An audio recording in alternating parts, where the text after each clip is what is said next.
This is the sun. Over the next 8 billion years, it's going to grow and grow and grow and eventually consume the Earth. Tiny little changes will add up and eventually destroy the entire planet that we call home. Little changes can have a really big impact over time. But quite frankly, there's enough scary stuff going on right now, and I'm personally quite overwhelmed. So let's just chill for a bit and talk about computers. Hi, I'm Craig, and much like the sun, I'm a super hot giant ball of existential terror. And like many of you, I have the privilege of writing software to earn my keep.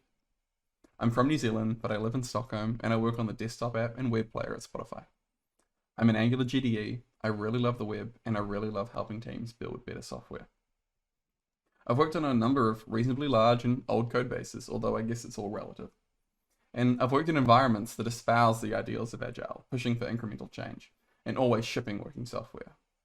I've worked with systems that are capable of experimentation to really understand the impact of product changes with lots of user feedback. But despite this, I've been involved multiple times in big confrontational UI changes where there was no real going back. Because incremental change is hard. And legacy software is also hard. Codebases evolve over time, and a mature system can be a very powerful thing. There are significant benefits to the status quo.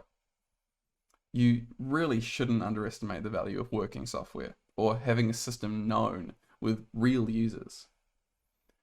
Billion-dollar companies often exist on top of old code. The original prototype that became productionized, or the monolith that many have tried and failed to break apart, built over years. These systems are often quite stable until you try to change it. And if it's hard to change, that means it's hard to fix bugs and hard to deliver new value to users. There comes a point where it's not really the status quo, but rather a gradual decay. What might the system look like in 5 or 10 or 15 years? You can end up in a state where the codebase cannot be safely changed without making something worse. You've optimized for a current paradigm and reached a local maximum. A worker once referred to our codebase as being in a state of accidental immutability. No matter what we did, something broke. There wasn't a safe path from where we were to where we wanted to be. But many of us have ideas of what we might like our codebase to be like. We can imagine some beautiful utopian state that exists, but it might seem out of reach entirely, either limited by time or money. Your current codebase is what it is, and you've got to keep shipping, so changes have to happen. So they happen dangerously. Everyone wants a better world, and maybe eventually someone says, let's rewrite the whole thing. And revolution is exciting. Everyone trying out new bold ideas, everything happening really quickly, making lots of progress, unencumbered by the shackles of the old way. You can move fast and break everyone's stuff and build new, better, shinier things. But revolution can also be super dangerous, and people can get caught up in the middle of you tearing apart the status quo. Sometimes revolutions are necessary. Sometimes the system is so broken that the best path through is to burn it all down and start again. And hopefully you do end up with something better. But with software, there are many, many cautionary tales of revolutionary change where it's gone all wrong. We always think it'll be different with us, though. In my experience, it inevitably involves scope creep and too many things changing at once, such as a full redesign and changing tech stack and this and that other thing. You might end up through the other side, but there's always a cost, whether it be money or people or precious institutional knowledge, tiny implementation details, important tests, version control history, all lost. Other times, some brave soul may attempt to make things better within the existing codebase. They make a new branch and start working away at a fix. This works for smaller changes, but what about for huge bits of technical debt? It's often hard to prioritize this kind of work and hard to do it all at once, so trying to do a little bit at a time is a great idea. However, that means that the branch lives on for a long time, and merging the branch gets harder and harder. Often there's a communication problem, and other people continue doing things the old way while you're trying to move forward. To try to communicate their plan to the team, maybe they decide to add a lint rule. But there's hundreds of errors already, so they have to disable the rule all the places where it fails. Or maybe they just make it a warning, and then everyone ignores it. People continue to do things the old way, and the decay continues. Sometimes it's possible to completely automate a change, which can reduce the pain of that communication breakdown. People may do things the old way still, but that doesn't really matter if you can automatically migrate their changes to the new way.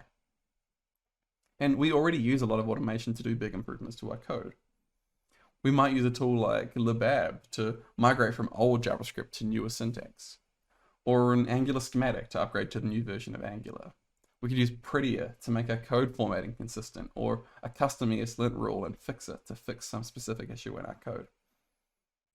Some things can't be automated completely, but maybe you can get 90% of the way with a script, and then tidy up the last little issues manually. But there are things that computers do that we can take inspiration from. An evolutionary algorithm is an algorithm that explores possible solutions using a heuristic that is inspired by evolution. These algorithms reflect the process of natural selection, where the fittest individuals are selected for reproduction in order to produce offspring of the next generation. One specific type of evolutionary algorithm is called a genetic algorithm. There are two key inputs into a genetic algorithm. The first part is a description of potential solutions to the problem. Each variable in the solution is called a gene, and all the genes, all the variables, are combined into a chromosome, which represents one solution to the problem. A number of potential solutions are collected together as a population. Determining what each gene should be is the main challenge here, as it requires the implementer to decompose the problem into all the variables that might impact the solution. The problem must also be described as a fitness function, which takes the chromosome as an input and evaluates the fitness of the solution. Each chromosome in the population is evaluated by the fitness function. Once the population has been evaluated, the selection phase begins. First, the solutions are sorted by their fitness scores, and some weak solutions are terminated. Next, the crossover phase selects a number of genes to be shared between two parent chromosomes. Then pairs of chromosomes combine to make new chromosomes until the population is back to its original size. Finally, some small number of genes within the new chromosomes are mutated. Then the fitness phase starts again with the new population. Here's an example of a genetic algorithm that learns to play Tetris. The game of Tetris is decomposed into a number of genes that might impact where the player puts a brick, such as touching the floor or creating a hole or clearing two lines. Chromosomes are made by assigning different weights to each of these factors. The fitness function simply plays the game with the given weightings for the chromosome, and then the chromosomes are compared by their final points total. At first, they really suck at playing Tetris, but over a series of generations, the chromosomes become better and better, quickly becoming much better than me. There are, of course, a large number of problems that humans can't solve, that computers can't solve yet. Humans are currently still the winners when it comes to more creative or subjective endeavors. While a computer can easily find all the uses of an old deprecated API, it can't necessarily tell which of the shiny replacement APIs it should use to replace them. This is, of course, a field undergoing a lot of research. What it ultimately comes down to is that humans are pretty good at breaking down problems. If you break a big problem down into a set of smaller problems, they can be easier to solve individually. You may have some problems combining the solutions, but that's just another problem, which we can then break down and solve. There has been a continuous movement towards building software in this way. Microservice architectures have become popular, rather than big monolithic applications. Each part of the system can be considered separately and can be changed separately without impacting the whole. This is similar to component architecture and front-end code, where smaller components are easier to reason about and to change. Of course, this doesn't come without a cost, as you may introduce new communication problems or ownership problems, but the fact remains that building systems in this way allows for change to happen in smaller chunks and for the system to evolve over time. So, wouldn't it be great to have a way to describe a change you want to make in your codebase and define what progress towards that final state looks like? We know what our codebase looks like now, and we know where we want it to look like in the future. So can we break down the difference between those two states into smaller pieces that can be dealt with incrementally? We need to break down our codebase into quantifiable, countable pieces, much like the chromosome in a genetic algorithm.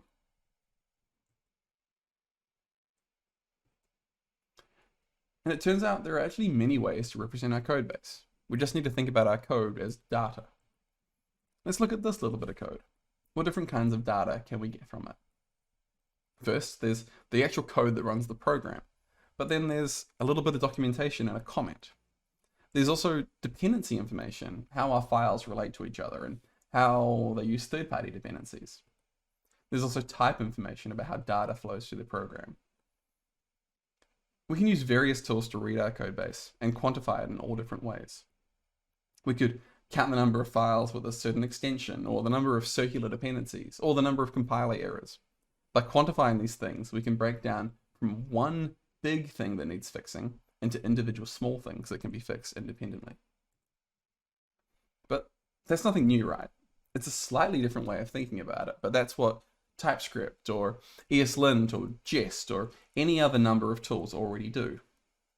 What we need is a way to compare the quantified state in the code base between 2 points in time.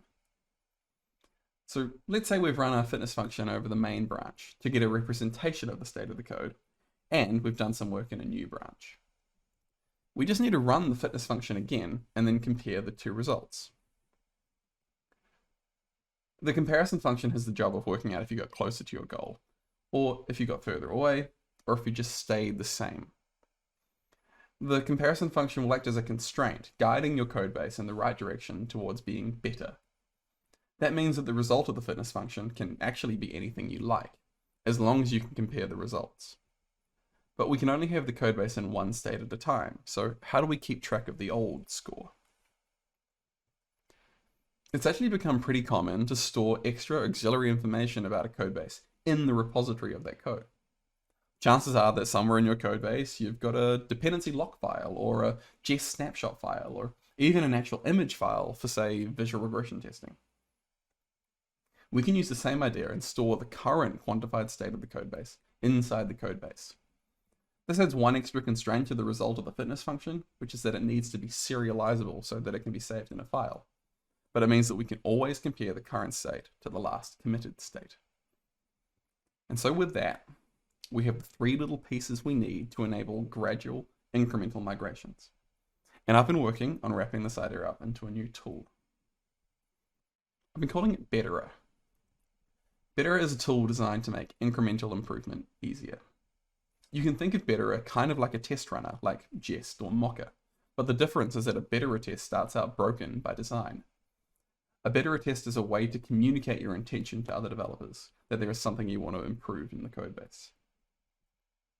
You can check out the docs online.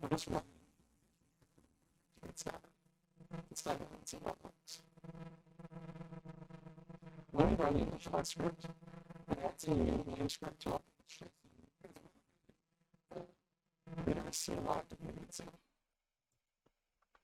it will also create the Betterer file, which is the entry point to your test. It's TypeScript by default, but you can tell Betterer to use JavaScript if you prefer that.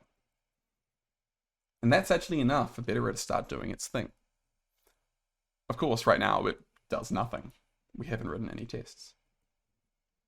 So, what should a test do? It can basically be anything you want, as long as you can represent a result in the way that it can be compared.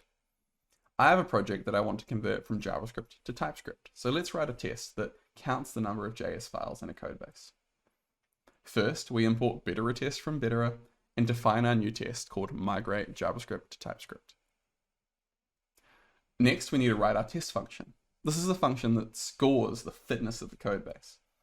We'll start quite easy. We're simply going to count up the number of files with a JavaScript extension using the glob library. The number is nice and easy to compare, and it's also easily serializable, so that's good. Next, we need our constraint function, which does the comparison between test results. We're going to pull in Betterer constraint result from Betterer constraints, return better if the new result is smaller than the expected result, as in there's less JavaScript files, same if they're the same, or worse if the new result is bigger, which means someone added a JavaScript file. That's actually such a common constraint that you can just import smaller from Betterer constraints. You might also use bigger for some tests. Now if we run Betterer again, we're going to see something more interesting. We can see that our test migrate JS to TS got checked for the first time, so good job us. But what did this do since we had nothing to compare against? Since we didn't have an existing result to compare, Betterer just runs the test and takes what it gets as the base state. It serializes the result and stores it in a new file, Betterer results. This is simply saying that there are currently 9 JS files in the codebase.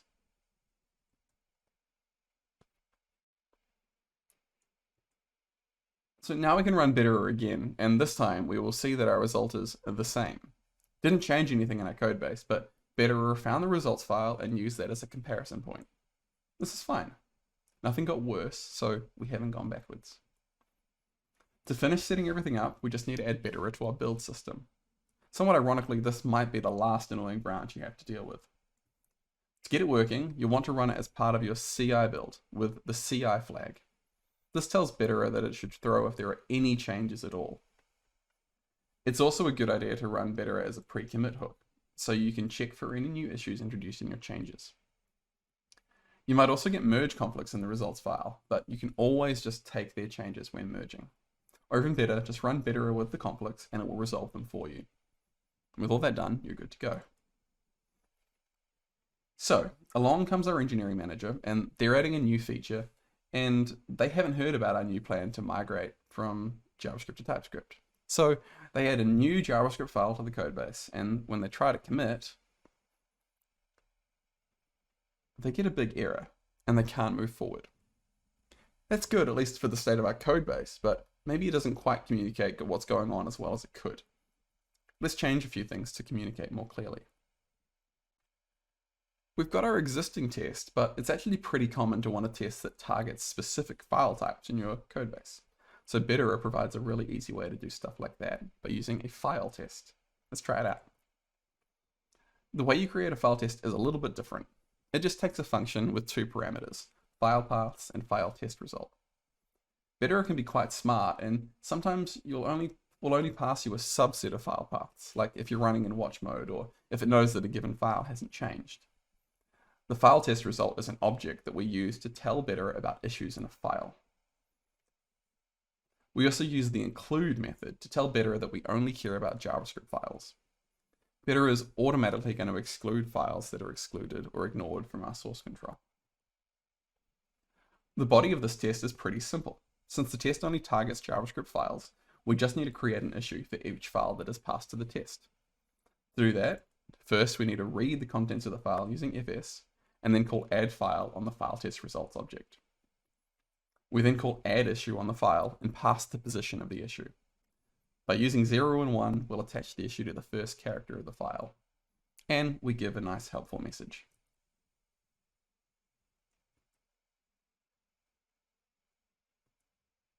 So that's much better. And they run it again. They get a whole bunch more detail about what's gone wrong with a nice little code snippet and the error message. And if our engineering manager installs the VS Code extension, they'll even get nice errors in their editor. So now, because our friendly engineering manager only gets like 15 minutes to code a week, they don't actually have time to fix the JavaScript. But they can use the update flag to force Betterer to update the results file so they can move on and make a PR. Sometimes you just have to make things a bit worse, but this should really be a last resort. The update flag forces Betterer to update the results file, so now we have 10 total issues, up from the 9 we had before. As you can see, Betterer serializes the results of a file test with slightly more detail. This is so Betterer can track issues if they move within a file, or if a file is renamed. And now the codebase is back in a stable state.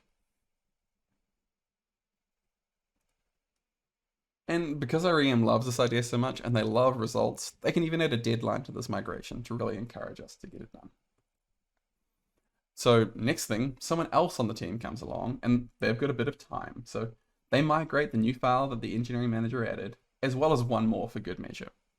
They run Betterer again and it reports that 2 issues were fixed. Now we're even better than we were before. And now Betterer overwrites the results file, cementing in the new better state of the codebase.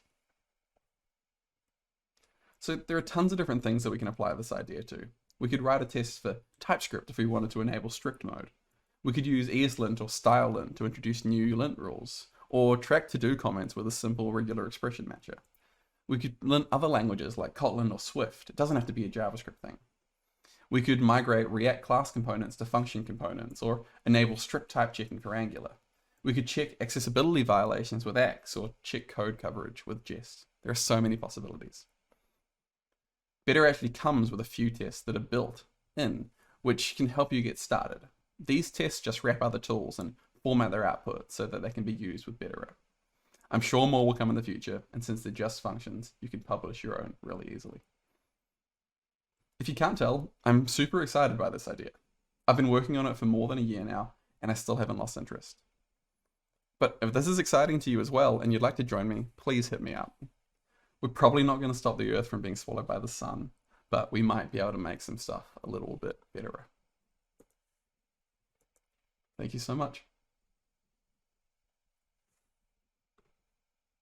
Hey, it's Joe Eames with ng-conf. If you like that video, be sure to click subscribe either here or here, somewhere over here. And if you're looking for something more, here's another video for you to watch here or there or somewhere.